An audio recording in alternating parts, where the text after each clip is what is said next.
watch episode 39 of Pokémon every year because I watch every episode of Pokémon every year. Episode 39, Holiday Hi-Jynx, originally aired out of sequence after another episode about a human-like psychic Pokémon. Postponed an entire year because of the previous episode's ban. Episode 39/65 is also banned because it features a Pokémon with specific features. But unlike an epileptic seizure, the suffering incurred from exposure to this episode does not end. Originally saved for the next secular season, Holiday Hi-Jynx begins with a Holiday Hi-Jynx, a test run of the Rapscallion Santa Trap, followed by a frosty flashback to the felon's formative years. 'Twas the night before Christmas, and all through the house a single creature was stirring, one with blonde hair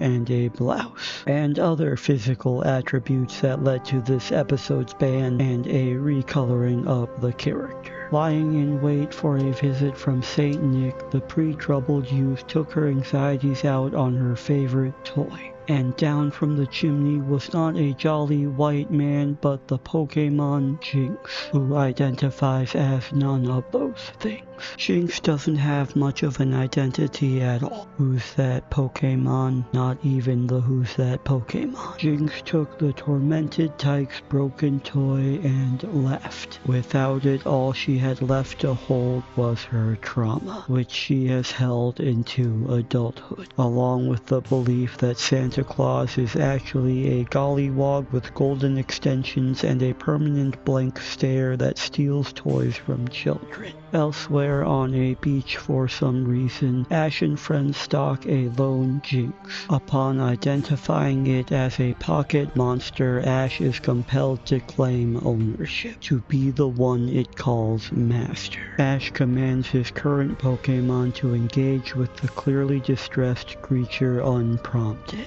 Both Thunderbolt and Flamethrower usually leave its victims with darkened skin. Darkness is often the visual signifier for the results of violence.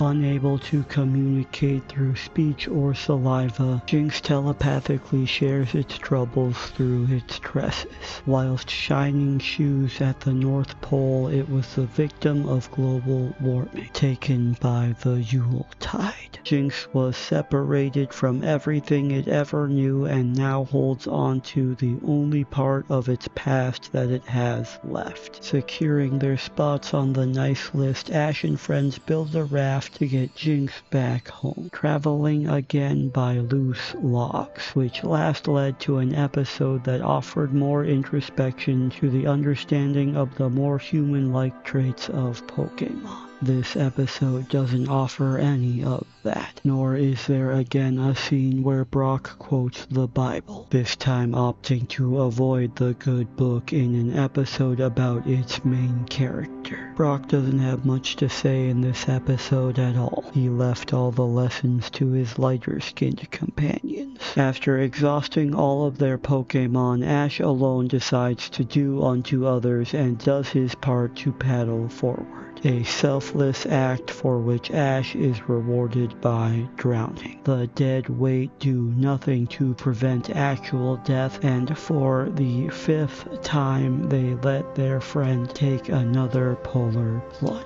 The snowy stereotype is also okay with his aquatic ending. Jynx knew that death was better than bondage. Ash is saved from his vicious cycle of chronic hypoxia by another telepathic Pokémon, Lapras. Another banned episode that features a blue Pokémon that saves Ash from drowning. The sea beast of burden takes them the rest of the way, but they were secretly followed by the sourpusses in their submarine. They didn't care about the drowning child either. The tailgaters trapped them in a nuclear net before entering Santa Man's fortress of Jollytude, a polar plantation populated by even more political pariahs. This isn't the first episode to feature actual annual festivities, but it is the first of a holiday not widely celebrated or even recognized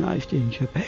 but it makes sense for the most profitable entertainment brand to feature the most profitable holiday. Capitalism is the commonality that led to this episode and to Jinx, and the interpretation shown is indicative of a time when the overlap between Christmas and blackface so often existed that it was impossible to be familiar with one without the other. So featuring both in the same episode makes sense. I'm trying to make it make sense. It's hard to find the deeper meaning when the surface is saying so much on its own. In the age of information, all ignorance is willful. The concept of tradition is inherently conservative, and most of the traditions that conservatives inherit are just concepts. Vis-a-vis ipso facto, Jinx is the modern Sambo. For the sake of forced familiarity, we hold on to the old with the hopes that the lessons learned are still applicable simply because we want to celebrate doing the same thing every year. A facsimile of folly fronting our fears, making it easier to ignore anything that would counter our established understanding. The crooks kidnap the Sandy Claus and take all the toys, subduing the crew with a single shared rope. But upon hearing her origin story, Jinx returns her toy. Jinx took the toy to fix it, but then never returned it, which is still kind of the same as stealing. Reuniting with her material goods makes the heathen's heart grow 3 sizes, but it's still smaller than average. When the beliefs that you hold on to hold you together, it's even harder to let it go. The cold always bothered her in every way. Holiday Hi-Jynx and episode 40/66 No Way Out were held back in the hopes that they would mean more if aired during the holiday season, despite not making sense that way. Sinterklaas and his Swarth of Zwarte Piet stop Christmas from being stolen with a caroling chorus. Kris Kringle commands the gospel choir to get the Gyarados sub to spit out the gifts and sends the gangsters into the stratosphere. Another obstacle resolved without their active involvement.